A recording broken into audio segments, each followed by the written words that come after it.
Muito bem, meus caros, bom dia a todos. Dando início aqui à reunião científica do Hospital Encore, hoje contando com a ilustre presença da doutora Paula Chavenato Marçal Marra, e vai falar para a gente sobre ressonância cardíaca magnética na avaliação da MINOCA, continuando a discussão que nós tivemos outro dia sobre MINOCA, e hoje descobrir mais sobre o método diagnóstico, é importantíssimo, um tema super vigente, super atual.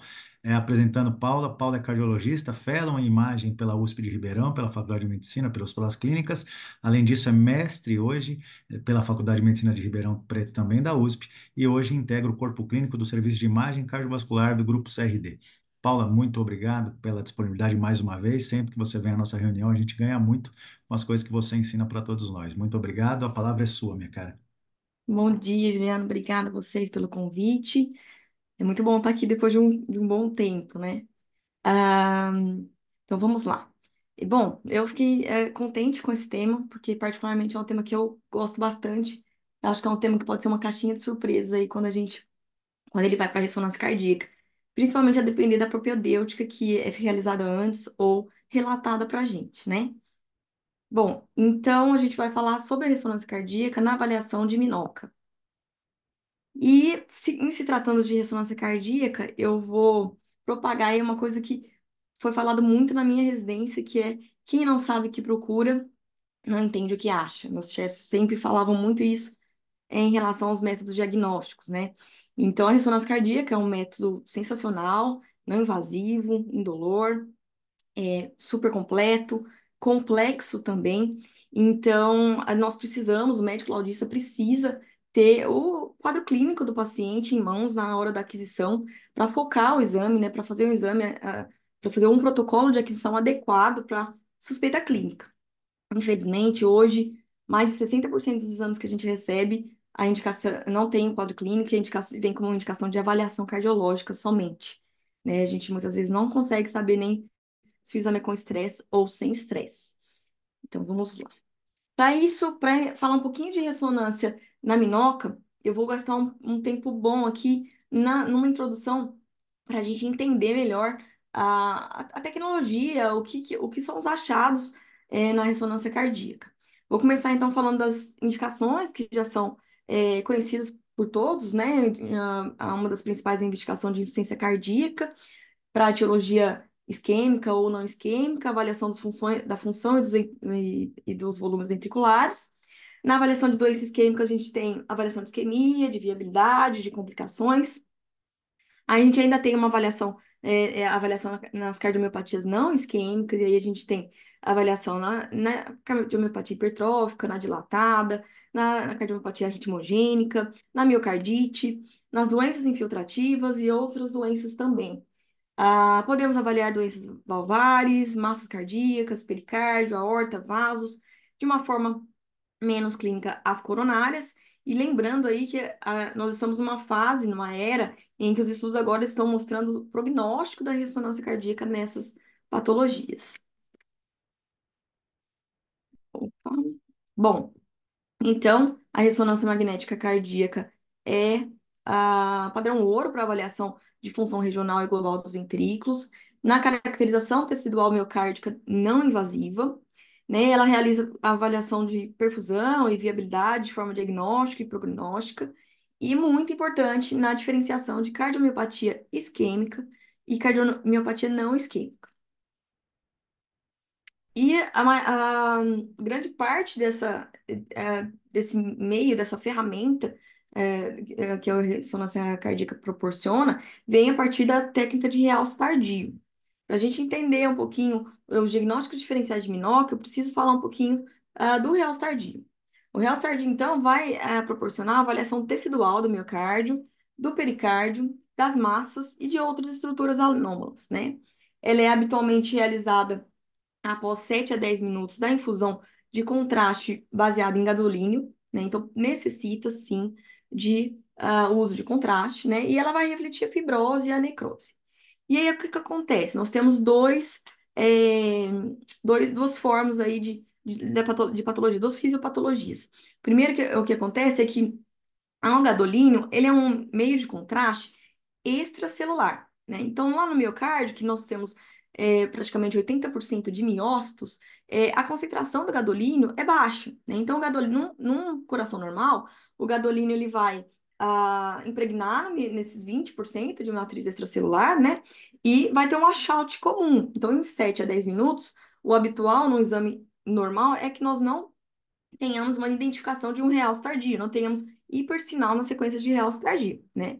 Porém, quando nós temos um miocárdio, uma injúria miocárdica aguda, por exemplo, uma necrose, nós temos a ruptura da membrana celular e aumento das células inflamatórias e tudo mais. Isso faz com que o gadolínio aumente a concentração do gadolínio ali no miocárdio e tenha um washout mais lento. Então, com 7 a 10 minutos, nós ainda vamos ver contraste, ou seja, um hipersinal nas sequências de realce tardio, né?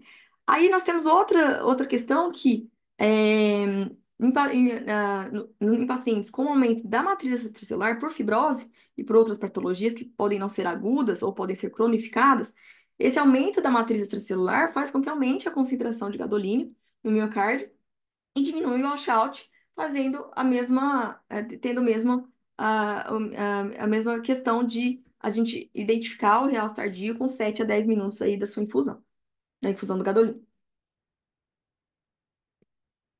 E aí, a partir disso, os estudos caminharam aí para a identificação dos padrões de realce tardio e a identificação desses padrões nas patologias, né? Nós temos classicamente quatro padrões que depois a gente percebeu que ainda havia algumas subdivisões, né?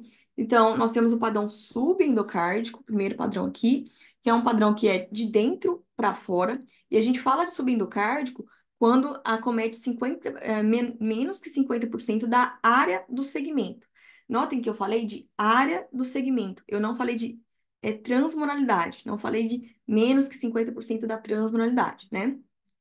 Já o realce tardio transmural é um realce que ocupa mais de 50% da área do segmento, né? Temos o epicárdico, o subepicárdico, que é de fora para dentro, e o mesocárdico, que é no meio do miocárdio, né? E a partir disso, a gente dividiu, os estudos dividiram o realce, os padrões em isquêmico e não isquêmico. Então, nós temos aí, classicamente, como padrões isquêmicos, o realce subendocárdico e o transmural, visto a fisiopatologia da lesão coronariana, né, da lesão da epicárdica e da coronária. E os padrões não isquêmicos. Aí, os padrões não isquêmicos, com o tempo, a gente conseguiu ver algumas outras classificações. E aí, nós temos o padrão mesocárdico, que pode ser um padrão linear, septal, por exemplo. Temos também aquele mesocárdico juncional, que é descrito em vários laudos, e eu percebo que alguns médicos não visualizam o que seria esse juncional. Então, é um padrão de realce na inserção do VD no septo interventricular, tá bom? Ele está presente na cardiomiopatia hipertrófica, mas ele também está presente em casos de sobrecarga ventriculares, né? Tanto direita quanto esquerda, cardiopatia congênita, hipertensão pulmonar e outras. E temos aqui um realce mesocárdico lateral, inferolateral, ou em outras localidades, ah, entre aspas, mais denso, né? Mais grosseiro, né? Aqui nós temos o subepicárdico, o epicárdio, né, aqui mostrando o septal na parede inferolateral. E nós temos ainda o realce tardio global subendocárdico, né? Que também nós vemos na amiloidose e na esclerose sistêmica. Que são alguns exemplos, né? Eu trouxe um exemplo aqui de realce tardio normal, ausência de fibrose e necrose. Então, o que a gente precisa ver no realce tardio normal é o miocárdio anulado, né? O miocárdio pretinho aqui, assim como tudo que for musculatura esquelética do corpo. A gente vê que a musculatura esquelética aqui, a torácica anterior, também está pretinho, né? Então, esse é um exame normal. Aqui a gente vê um realce tardio transmural, né, um infarto da parede anterior e do ápex. E aqui nós vemos um realce tardio não isquêmico, né, subepicárdico numa miocardite aguda. Outros padrões de, de padrões não isquêmicos, aqui a gente está vendo um realce tardio clássico numa miocardiopatia dilatada, né, extenso, a gente vê um realce tardio subepicárdico, em toda a parede lateral e um realce tardio linear, mesocárdico linear septal. É um realce que pode ser visto tanto numa miocardite, né? Quanto nas cardiomiopatias dilatadas, familiares, idiopáticos e outras até. Aqui no meio a gente vê um caso da doutora Daniela Haas, que a gente publicou. No ecocardiograma, o paciente apresentava alterações típicas de endomiocárdio fibrose isolada do VD, né, com obliteração, duplo sinal aqui na ponta, é, aumento do átrio direito, né? E ela referenciou para mim na ressonância cardíaca. E o que a gente viu, na verdade, é que apesar de não ter alteração morfológica, obliteração do ápice do VE, alterações de mobilidade segmentar, a ressonância já indicou que havia um início de doença aí no VE com o realce tardio, né? O início ali do Bulbicide, né? Até com pontinho aqui, ó, um realce tardio um trombinho puntiforme aqui. Essa é uma ressonância de um paciente com cardiomiopatia hipertrófica acentuada, com o seu realce tardio representado aqui em cima. Aqui a gente vê o realce tardio mesocárdico relacionado aos segmentos hipertróficos e vemos também aquele outro padrão que eu me referi naquele slide, que é o padrão juncional. É um mesocárdico na junção do VD no septo interventricular.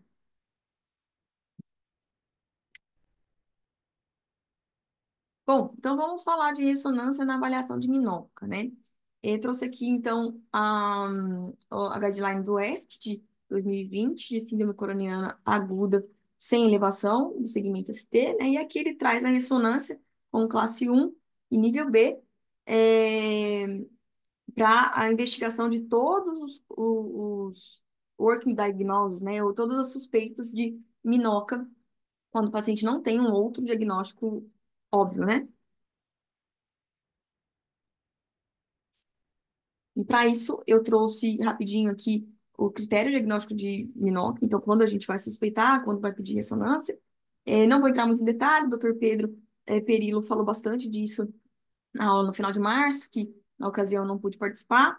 E vou falar rapidamente os critérios são três, ele precisa preencher os três, sendo que o primeiro é o critério de infarto agudo do miocárdio, pela quarta definição universal, né? Ter um cateterismo, uma angiografia não obstrutiva, né? Normal ou com lesões abaixo de 50%, né? E não ter uma outra causa específica, ou outro diagnóstico plausível, como, por exemplo, sepse, ah, TEP e outros, né?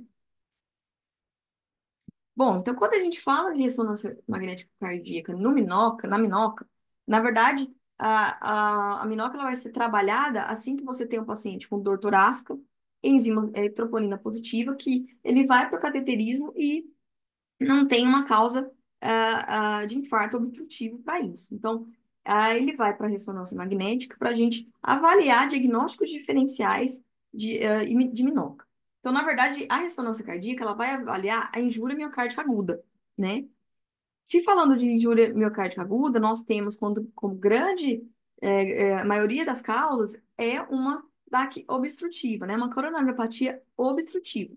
E aí nós temos aí menos de um quarto de pacientes que não tem DACA obstrutiva, que tem ou uma questão, uma patologia não isquêmica, ou uma patologia isquêmica não obstrutiva. E aí entra o diagnóstico de MINOCA, que, por sua vez, tem diversas causas, como a ruptura de placa, disfunção microvascular, vasoespasmo, infarto tipo 2, trombo, e assim vai. E aí o mesmo guideline, ele traz esse algoritmo que, na minha opinião, é um algoritmo um pouco mais complexo e um pouco contaminado. Eu prefiro outro algoritmo para lidar clinicamente com minóquio, vai vir nos próximos slides, eu vou demonstrar. Mas eu queria chamar a atenção aqui para duas coisas. A primeira é que ele deixa bem claro que, na presença de sintomas isquêmicos, troponina positiva, em um cateterismo não obstrutivo, a gente primeiro tem que pensar em um contexto clínico, né, para essa causa, né, um outro contexto extracardíaco para essa causa. Então, pensar em sepse, pensar em até pensar em dissecção de aorta e outras causas. Assim que isso for descartado, ele orienta a avaliação da função ventricular e a realização precoce da ressonância magnética cardíaca para a gente avaliar os padrões de realce tardio. E outra coisa que eu queria chamar a atenção é que, tendo um padrão de realce tardio isquêmico, a orientação é que seja revisto o cateterismo, ou o paciente seja reestudado, para avaliar se não foi perdida alguma lesão.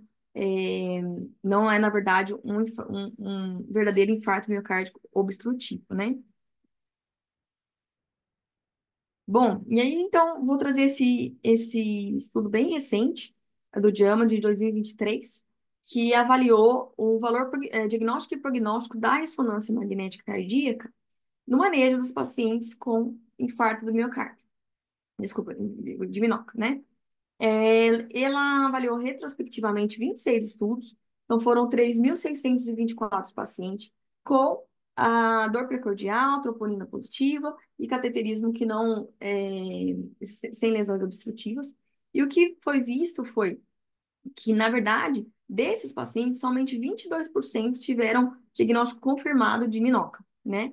E que a ressonância magnética, ela reclassificou 68% dos casos. E quais foram as reclassificações? 31% dos casos foram diagnósticos de miocardite, né? 27% tiveram uma ressonância cardíaca normal, né? 10% dos casos foram de Takotsubo e ainda teve outros 10% que foram devido a outras cardiomiopatias, certo? Ainda teve um subestudo desse estudo, que incluiu 5 deles, que demonstrou o valor prognóstico da ressonância, né? E demonstrou aí que, em relação aos indivíduos saudáveis, os indivíduos com padrão de Minoca, na ressonância, tiveram maior taxa de eventos do que tanto o indivíduo saudável quanto na miocardite no Takotsubo. Bom, e aí esse estudo, ele propõe esse fluxograma, esse algoritmo, que eu acho um pouquinho mais fácil e mais interessante. Então, nós temos aí um paciente com dor precordial, né, com uma definição de infarto agudo do miocárdio pela quarta definição universal, com um cateterismo que não justifica, ou uma angiotensina coronárias que não justifique, né? Nós vamos avaliar o contexto clínico, os exames laboratoriais, o ecocardiograma, vamos excluir causas não isquêmicas, né, causas extracardíacas, e aí sim nós vamos para uma ressonância cardíaca precoce, né? Os estudos orientam a realização da ressonância cardíaca nos primeiros 10 dias, né? Esse estudo em si foi uma média de 6 dias de realização. Na ressonância magnética cardíaca, nós vamos avaliar padrão de realce cardíaco associado a alguns outros achados, né? Então, ele fala o realce tardio mais o padrão de T1 e T2 e T1 e T2 mapa. Aí, se for disponível também o ECV. Então, se nós não, se não são exames que não tem realce tardio, é uma ressonância normal, a gente vai excluir e voltar aí a procurar outras causas para as alterações. No caso de um realce tardio de padrão não isquêmico, nós vamos pensar em miocardite, Takotsubo e outras cardiomiopatias. E se o padrão for isquêmico, nós vamos confirmar o diagnóstico de MINOCA, e aí a orientação é que seja realizado a revisão do cateterismo que o paciente já tem e, além disso, discutir a realização de outro cateterismo, avaliando a imagem intravascular com OCT ou IVUS, né, o IVUS, e realizar um teste funcional para avaliação de vasoespasmo, ou ainda assim avaliar fluxo através de, por exemplo, FFE. Bom, então nós temos aqui trouxe alguns casinhos e acho que 2 casos são do Hospital Encore, foram referenciados para a gente. Bom, esse caso acho que foi o que deu luz aí, deu ideia às aulas de Minoca. Lá, eu não pude participar, mas já tivemos uma aula no final de março do Dr. Pedro Perillo. E aí, esse caso é um homem de 47 anos, que teve um IAM prévio com angioplastia para a artéria DA e internou em outro serviço, primeiro com dor precordial, troponina positiva e um cateterismo atual com lesões moderadas, né? Um stent pérvio sem restenose significativa, uma DA de 40%, um ramo marginal de 50% e uma CD de 50%. Esse paciente teve alta para acompanhamento e término de investigação ambulatorial, e após 5 dias ele teve nova dor precordial com novo aumento de proteína, de uma forma expressiva. Foi reinternado, dessa vez no Hospital Encore, e após uma anamnese detalhada, ele referiu sintomas de gastroenterite dias antes dos primeiros sintomas. Então, ele foi encaminhado para a gente, internado, com a hipótese diagnóstica de miocardite, né? Porém, o que a gente viu, na verdade, é que se tratava de um caso de minoca. Esse paciente não apresentava alterações na função global e segmentar global do VE, certo? Mas apresentava, na sequência ponderada em T2 para avaliação de edema, um hipersinal, né, compatível com edema, na parede inferolateral basal e média do VE, e nesses mesmos segmentos ele apresentava um realce tardio transmural. E aqui a gente vai notar duas coisas, né? Por que que esse paciente ficou com diagnóstico de minoca e não ficou, por exemplo, com diagnóstico de miocardite, sendo que nós podemos sim ter um padrão transmural na miocardite, né? Bom, se vocês prestarem atenção, ele tem duas coisinhas que chamam a atenção. A primeira delas é que, já no realce tardio, ele tem um hipossinal dentro do hipersinal, nesse realce tardio. Isso é um sinal de disfunção microvascular, né? E que impacta tanto no diagnóstico de DAC, né? E no prognóstico e no diagnóstico. E se a gente reparar mais ainda, a gente percebe que ele acomete mais de 50% da área do segmento, mas ele poupa o subepicárdico, né? Então, a gente consegue perceber que esse realce aqui, a fisiopatologia dele foi de dentro para fora, né? Então, esse paciente ficou com o diagnóstico de novo infarto, né? Do território aí, provavelmente de um ramo marginal, ou a depender aí das dominâncias da coronária direita, né? E aí eu trouxe para ilustrar aqui um casinho de um artigo, né? Também um caso de minhoca, eu trouxe para ilustrar, porque aqui a gente vê uma avaliação de caracterização tecidual completa, né? Com realce tardio, com sequências ponderadas em T2, com saturação de gordura e com T2 mapa, aumento do sinal na sequência de T2 mapa T2.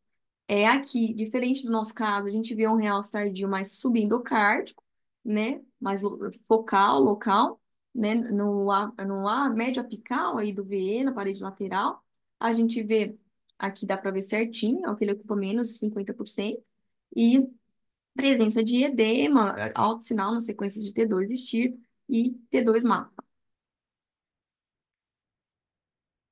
Bom, aí esse também é um caso do Stoencore. Nesse caso é um colega médico de 37 anos que internou com uma dor precordial contínua, de forte intensidade, que irradiava para o dorso, com troponina positiva. Cateterismo desse paciente, não havia lesões coronarianas que justificassem. Houve uma suspeita de dissecção de aorta, descartada por uma angiotensão de aorta torácica. Foi encaminhado, ainda internado, com hipótese diagnóstica de minoca. Na verdade, o que a gente via na ressonância era uma miocardite. Então, aqui a gente vê as sequências ponderadas em T2 com saturação de gordura, e nós vemos um hipersinal na parede inferolateral e inferior basal, inferolateral média e nos segmentos apicais, né? O realce tardio acompanhou esse edema, né? A gente vê realce tardio subepicárdico, inferolateral e inferior basal, inferolateral médio e mesocárdico linear apical.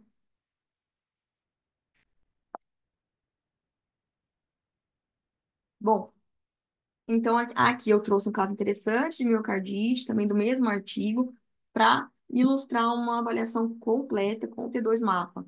Aqui é uma paciente de 33 anos, com troponina positiva e com alteração eletrocardiográfica, no caso aqui foi elevação do segmento ST, mas que reportou sintomas clássicos, sintomas virais clássicos após é, vacinação do Covid, certo? Então aqui a gente vê uma alteração de sinal já na sequência de Cine, um edema marcante aqui na parede lateral e infralateral, realce tardio, né, e aumento do sinal aqui no mapa T2.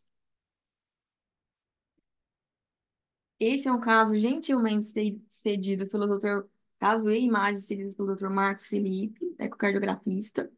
Esse é um caso muito interessante, é um caso de uma mulher de 65 anos. Ela teve uma dor precordial após um evento de extrema alegria, a comemoração de 100 anos da mãe dela, com toda a família, com o jogo de pôquer, de cartas, em que ela estava ganhando, e o eco, uma troponina positiva, durante essa dor precordial. Foi realizado um ecocardiograma na urgência, e o ecocardiograma demonstrou uma acinesia dos segmentos da porção média do veículo, né? Não trouxe o ecocardiograma aqui, o doutor Marcos vai ficar um pouquinho chateado, mas com a ressonância, com essas belas imagens da ressonância, acho que não se torna tanto necessário. Mas aqui a gente vê, então, na sequência de SIM, da via de saída do VE, a gente vê nitidamente uma acinesia aqui da porção média ventricular, né? Essa paciente foi para cateterismo, apesar de já foi aventada a hipótese diagnóstica pelo Dr. Marcos de Takotsubo, média ventricular, no caso, síndrome do coração feliz. Raro, mas existe. E o cateterismo não demonstrou lesões significativas, demonstrando somente a alteração de mobilidade, em concordância com o eco. E essa paciente foi encaminhada à ressonância cardíaca para confirmação do diagnóstico. Na ressonância cardíaca, nós tivemos, então, o padrão clássico de Takotsubo, né? Que seria um aumento de sinal nas sequências ponderadas em T2, compatível com edema, difuso, aqui médio ventricular, né? Sem um realce tardio associado.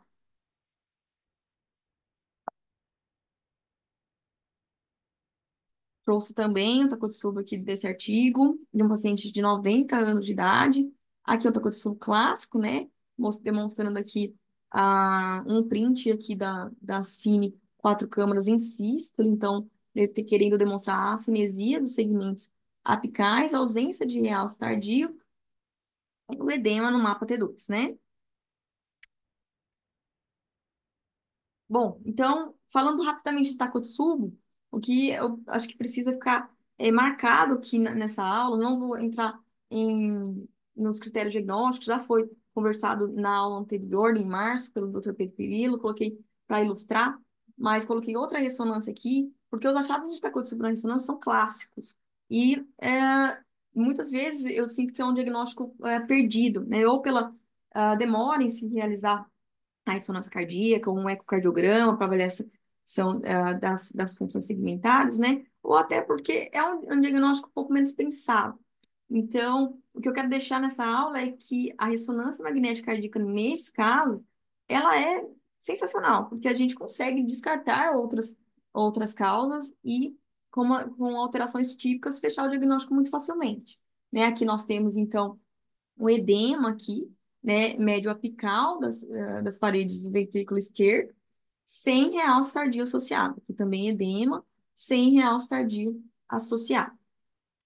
Então, vamos lembrar aí de solicitar ressonância cardíaca para os pacientes de Takotsubo, tá? Eu trouxe um caso de cardiomiopatia hipertrófica, exemplificando causas de diagnósticos diferenciais aí de minoca na parte de cardiomiopatia não isquêmica, né? Aqui nós temos uma septal assimétrica com realce tardio mesocárdico, porém com isquemia, com disfunção microvascular. Paciente com dor precordial e alterações de troponina. Esse é um caso interessante, é um paciente que fez parte da população do meu mestrado, é, de uma cardiomiopatia não isquêmica. Esse paciente, ele teve uma clínica bem interessante. Ele teve uma dor precordial atípica, com alteração de troponina discreta, foi internado, fez um cateterismo, o cateterismo não havia lesões coronarianas, teve alta. E tinha um ecocardiograma, de outro serviço, com uma hipertrofia concêntrica do VE, paciente hipertenso, né?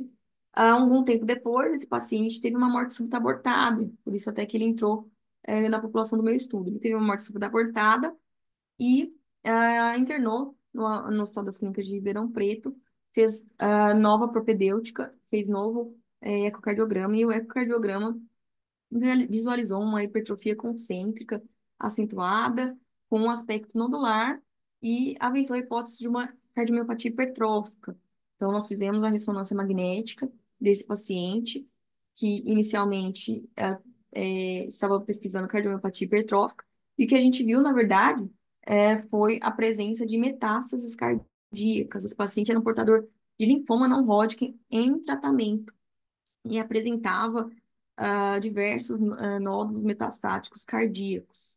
Eu não trouxe aqui, mas esse paciente mudou de esquema terapêutico e fez uma nova ressonância em 6 meses, na qual ele não apresentava mais nenhum nódulo metastático cardíaco.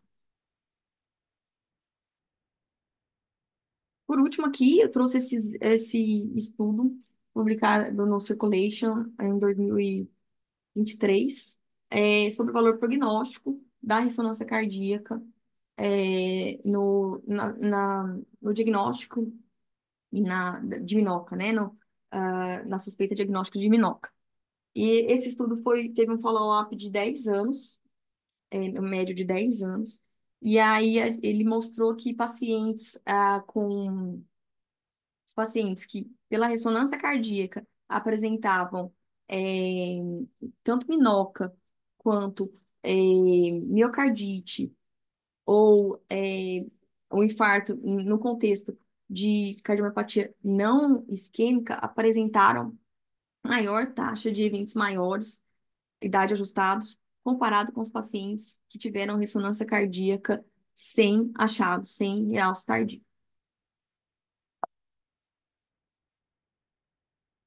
Bom, é isso que eu tinha para falar para vocês um pouquinho do método.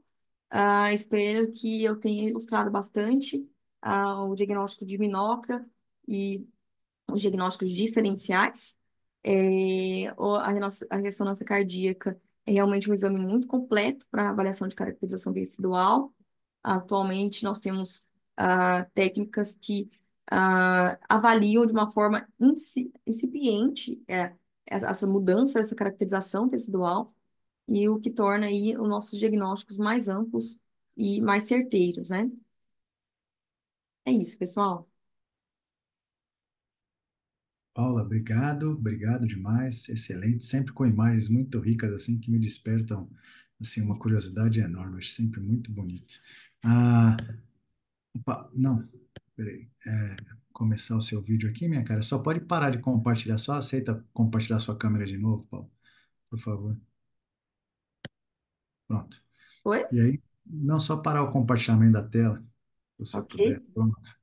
Então, obrigado de novo. Paulo, abrir aqui para as colocações dos colegas que estão no grupo. Por favor, se alguém quiser fazer algum comentário, alguma questão, esse é o momento, meus caros. Muitos elogios aqui sobre a qualidade da aula, Paula, no chat, muito boa, excelente, todo mundo agradecendo. Alguém, meus caros, alguma inquietude, alguma experiência pessoal? Maurício levantou a mão, vai lá, meu caro.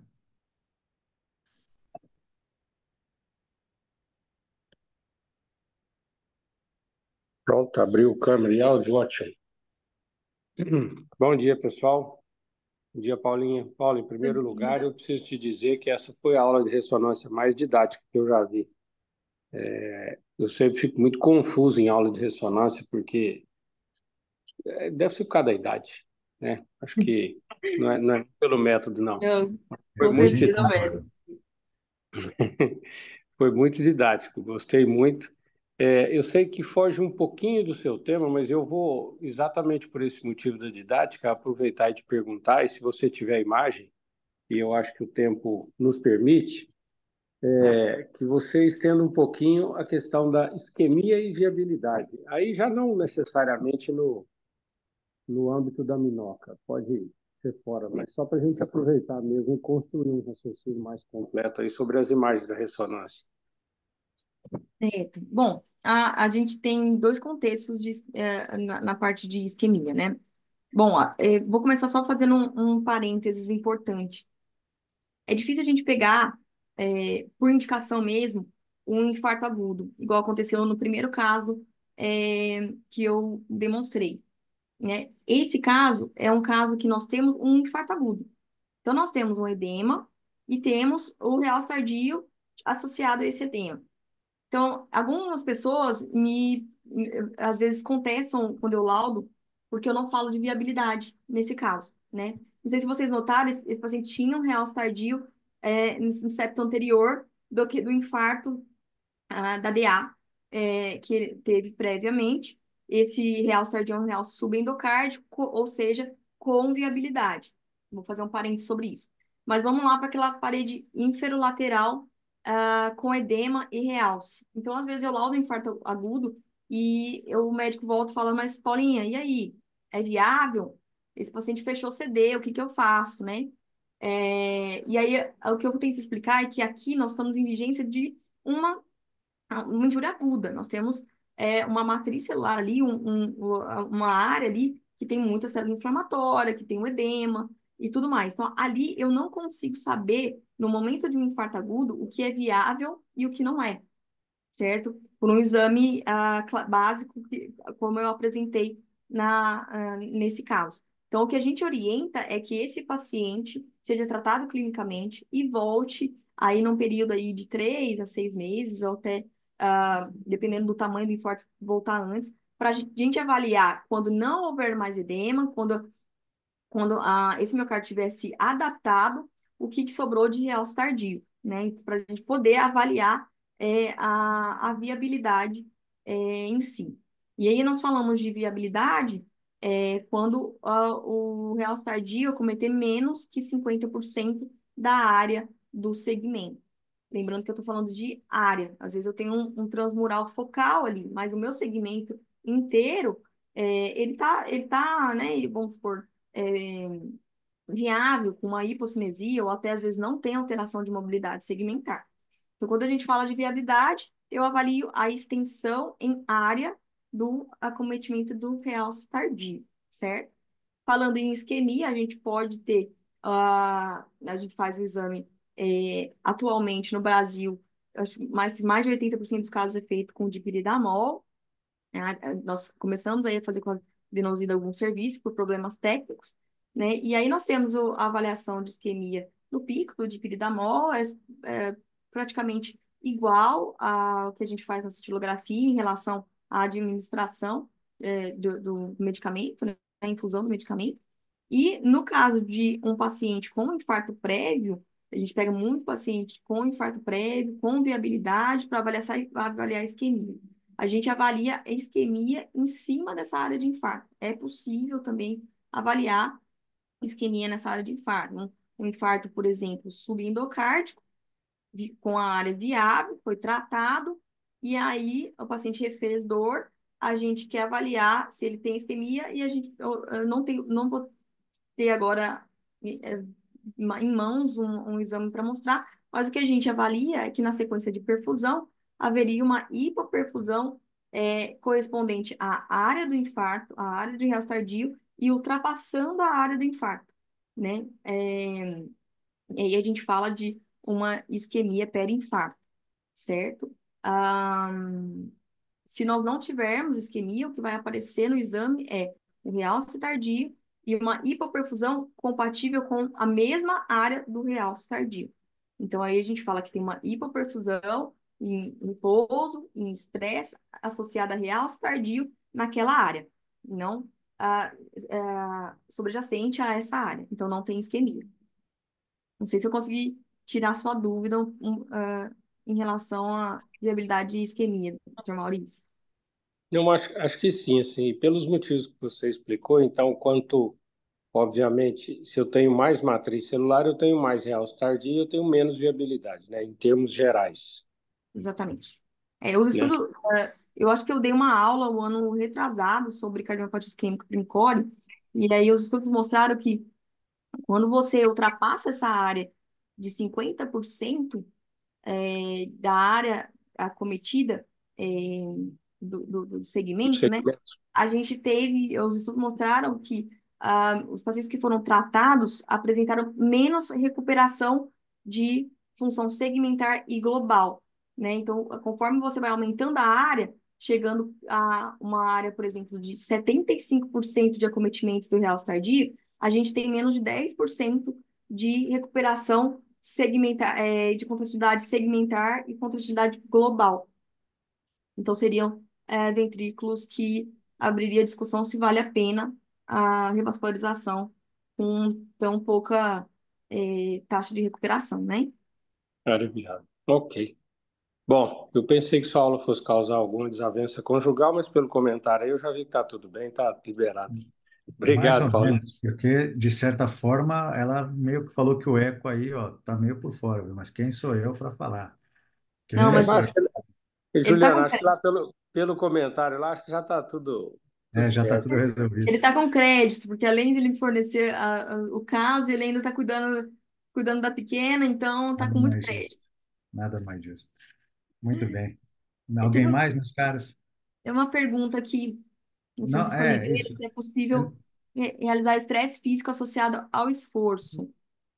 Da ressonância cardíaca é possível sim, embora nós não tenhamos esse método no Brasil, que eu saiba, porque aí a Uhum, gente precisa de um ciclo ergômetro sim. compatível com ressonância cardíaca. E é Uhum, extremamente caro, custa quase outro equipamento. Então, sim. que eu saiba, nós não temos no Brasil o ciclo ergômetro compatível com ressonância cardíaca.